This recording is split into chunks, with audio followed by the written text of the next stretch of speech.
이사야 13장부터 23장까지의 말씀은 이스라엘을 비롯한 이방 민족들에 대한 심판의 말씀이 계속해서 이어집니다. 읽어 내려가다 보면 마음이 무거워지기도 합니다. 그러나 이 심판의 말씀들을 통해서요, 우리가 깨닫게 되는 것은 온 세계 열방의 흥망성쇠는 오직 하나님의 손에 있다라는 것입니다.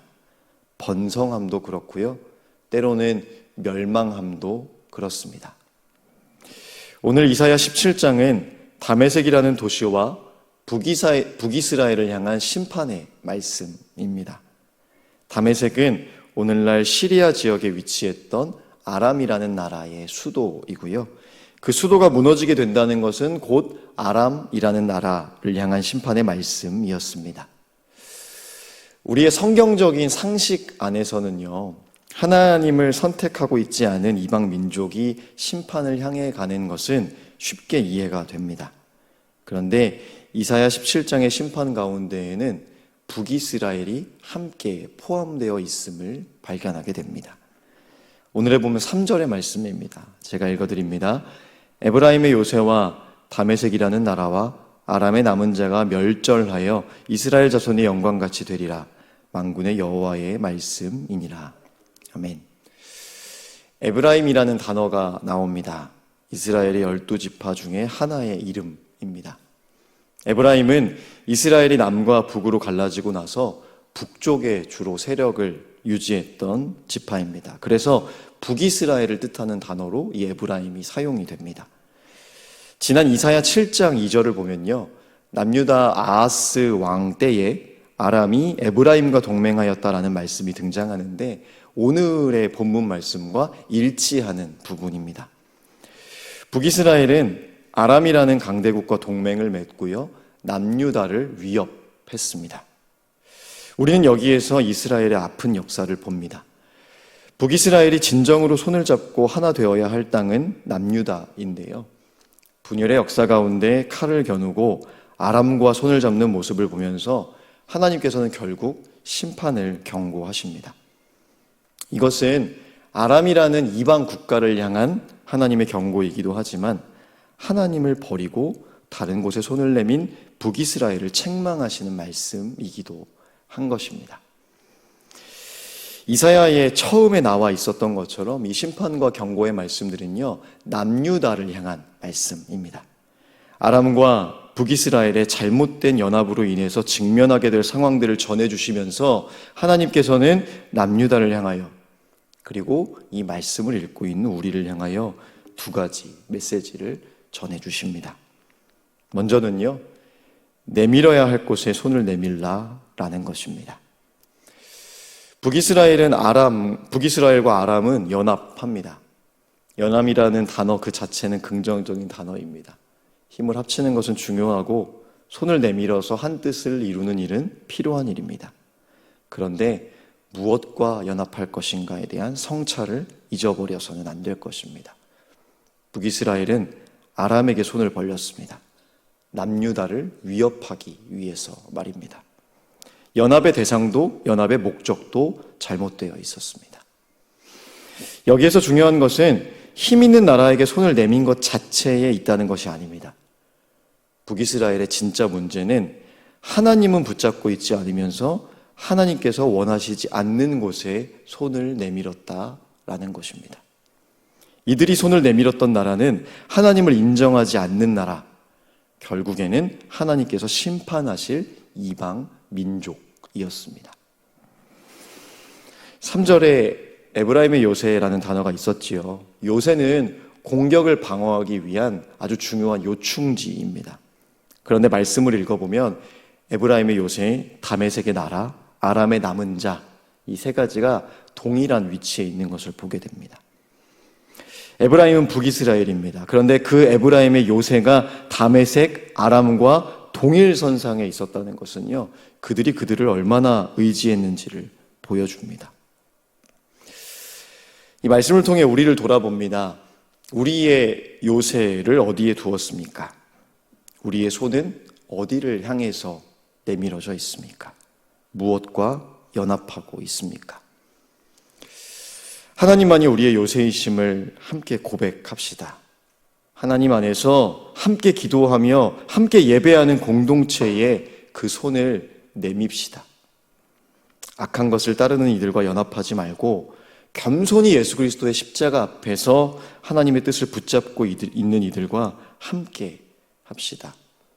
그리고 이 모든 것을 분별하기 위해서 성령님의 도우심을 구하는 우리 모두가 되기를 간절히 소망합니다. 두 번째로요, 구원의 하나님을 잊어버리지 말고 늘 마음에 두라라고 말씀하십니다. 우리 오늘의 본문 10절의 말씀을 한 목소리로 함께 읽겠습니다.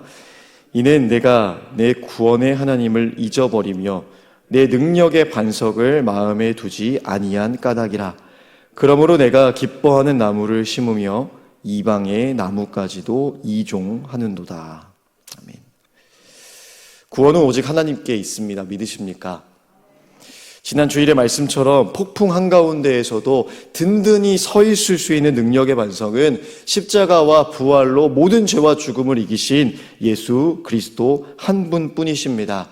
이것을 잊어버리지 않은 우리 가정, 우리 교회, 이 나라, 이 땅 되기를 간절히 소망합니다.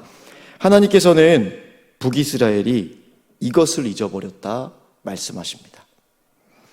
그래서 그들의 마음속에는 그들이 기뻐하는 나무와 이방의 나무까지가 무성해집니다.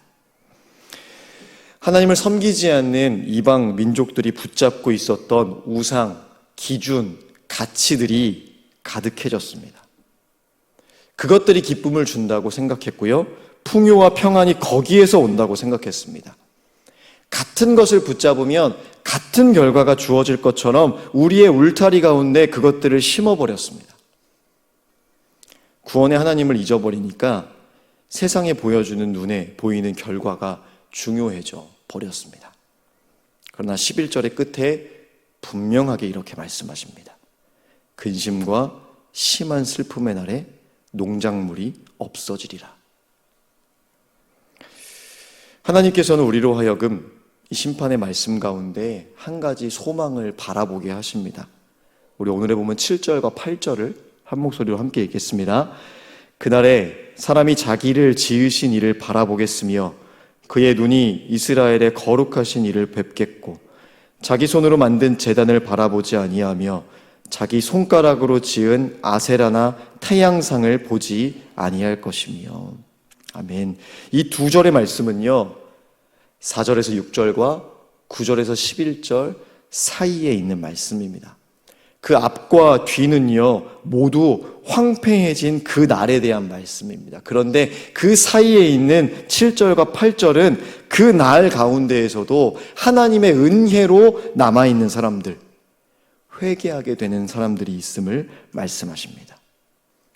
심판으로 인해서 모든 것이 멈춰진 순간입니다. 그러나 그날에도 그 황폐함으로 눈이 가려워지는 사람들이 아니라 자기를 지으신 이를 바라보는 사람, 그의 눈으로 이스라엘의 거룩하신 이를 뵙게 되는 사람들, 더 이상 자기 손으로 만든 제단을 보지 않고 자기 손가락으로 지은 우상을 향해 있지 않은 사람들, 그들은 멸망 중에서도 끝까지 남아서 하나님의 놀라운 은혜의 때를 맞이하게 될 것임을 분명하게 선포해 주십니다.